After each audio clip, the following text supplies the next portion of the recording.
Hello everyone. सो कैसे हैं आप लोग। आज मैं फिर से एक बहुत ही इम्पोर्टेंट टॉपिक पे हम आज यहाँ बात करने वाले हैं। वो है बीपीएससी टीआरई 4.0 को लेकर।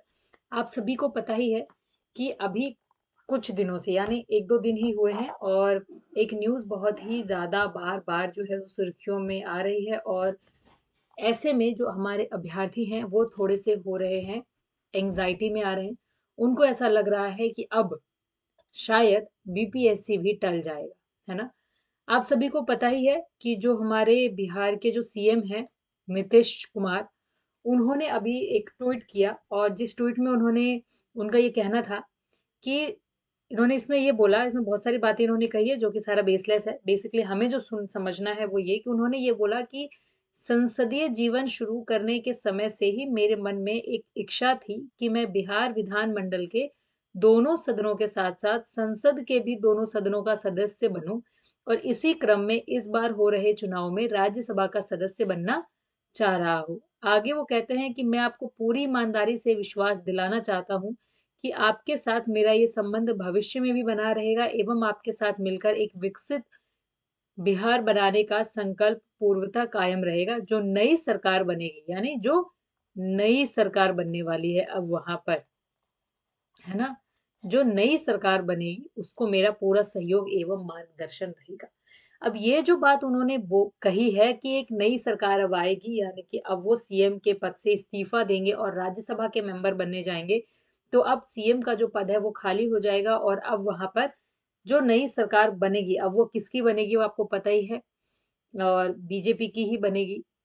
तो बहुत से ऐसे अभ्यर्थी हैं जिनके मन में अब बहुत सारे तरीके के सवाल आ गए। उनका भी ये कहना है कि अब नई सरकार आएगी, बीजेपी गवर्नमेंट आएगी, और हमारा हो सकता है नई सरकार के आने की वजह से जो हमारा बीपीएससी है वो टल जाए और ज्यादा टाइम ले अब ये एग्जाम आने में, या ऐसा भी हो सकता है कि बीपीएससी का एग्जाम ना हो। ठीक है। तो इस तरीके के बहुत सारे कयास लगाए जा रहे हैं। देखिए, सरकार के बदलने से एग्जाम पर कोई असर नहीं होगा। ठीक है। क्योंकि जो एग्जाम करा रही है वो बीपीएससी कराती है ना, जो बोर्ड है वहां की वो करा रही है। तो गवर्नमेंट के चेंज होने से या चेंज नहीं होने से इससे इस पर कोई असर नहीं पड़ने वाला।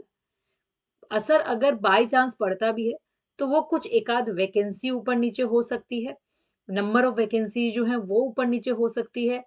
बस इससे ज्यादा और कुछ नहीं हो सकता। एग्जाम जो होना है वो तो होना ही है। जिस डेट पर होने के लिए इन्होंने बताया है वो उस डेट पर होगा। जैसे कि आपने देखा ये फेज 1 एग्जाम ओनली रिटर्न में ये जो आया हुआ था, school teacher recruitment examination TRE 4, जिसमें 46,000 कितनी वैकेंसीज हैं, 46,595 वैकेंसीज हैं, जिनका एग्जाम इन्होंने शेड्यूल किया है 22 सितंबर से 27 सितंबर तक, है ना। ये होना है, सितंबर कह रही हूँ, नवंबर में। ओके। इनका नवंबर में फिर रिजल्ट भी आना है। ओके। सितंबर में एग्जाम होगा, नवंबर में रिजल्ट आएगा। ये सारी चीजें ऑलरेडी जारी कर दी जा चुकी है। शेड्यूल आपका ऑलरेडी आ चुका है कि आपका एग्जाम इस तारीख को होना है और एक्सपेक्टेडली नवंबर में आपका रिजल्ट भी आ जाएगा। तो यहाँ पर अगर स्टूडेंट्स को ये कंफ्यूजन है कि अब क्योंकि गवर्नमेंट चेंज हो जाएगी तो हमारा बीपीएससी टीआरई जो है ये 4.0 होगा कि नहीं होगा, एग्जाम तो देखिए होना ही है क्योंकि गवर्नमेंट चेंज हुई है। लेकिन जो पहले प्रीवियस ये जो बोर्ड ने जो डिसाइड कर रखा है उसका एग्जाम तो होना ही है।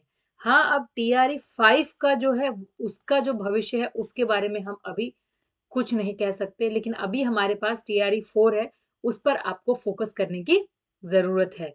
बजाय इसके ये सोचना कि हमारा एग्जाम कहीं गवर्नमेंट के चेंज होने से गवर्नमेंट चेंज हो गई, अब हमारा एग्जाम नहीं होगा, अब हम वापस से जो है अब ये वैकेंसी हमारी वापस चली जाएगी, ऐसा कुछ भी नहीं होने वाला है। जितने भी अभ्यर्थी है जिन्होंने सीटेट का एग्जाम क्लियर कर लिया है या फिर कोई भी टेट एग्जाम क्लियर, सीटेट का एग्जाम या फिर बिहार टेट एग्जाम क्लियर कर लिया है, उनको मेरी यही एडवाइस है कि आप बीपीएससी की तैयारी जो है पूरे जोर शोर से करिए, क्योंकि इसका एग्जाम तो होना ही है। ये एग्जाम नहीं टलेगा। ठीक है। तो इसकी प्रिपरेशन करते रहिए।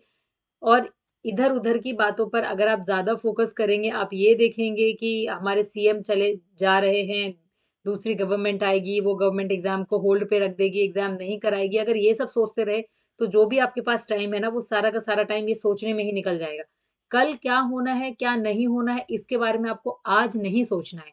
आज आपके सामने शेड्यूल है, आपको पता है कि सितंबर में आपका एग्ज़ाम होना है, आपको सिर्फ़ यही मानकर चलना है कि आपका एग्ज़ाम होना है और ये मानकर आपको अपनी प्रिपरेशन जो है पूरे ज़ोर-शोर से करनी है।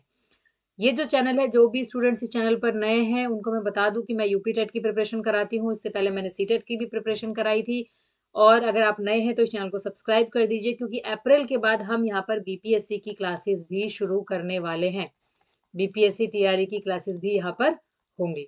तो तब तक के लिए इस चैनल को लाइक, शेयर एंड सब्सक्राइब करिए। जितने भी तरीके के ऐसे न्यूज़ फैलाए जा रहे हैं कि एग्ज़ाम होंगे या नहीं होंगे या अटकलें लगाई जा रही हैं कि शायद नहीं होंगे, इन सब चीज़ों पर आप फ़ोकस मत करिए। As an aspirant, as a student आपको सिर्फ़ एक ही चीज़ पर फ़ोकस करना है, वो है ऑन योर प्रिपरेशन क्योंकि एग्ज़ाम तो डेफ़िनिटली होगा। 46,000 जो आपकी वैकेंसी आई है, वो वैकेंसी एक तरीके से आपके लिए गोल्डन अपॉर्च्युनिटी है। एटलीस्ट बीपीएससी टीआरई 4 के लिए तो यही मैं कह सकती हूँ क्योंकि बीपीएससी टीआरई 5 कब होगा अब इसके बारे में हम कोई भी कयास नहीं लगा सकते।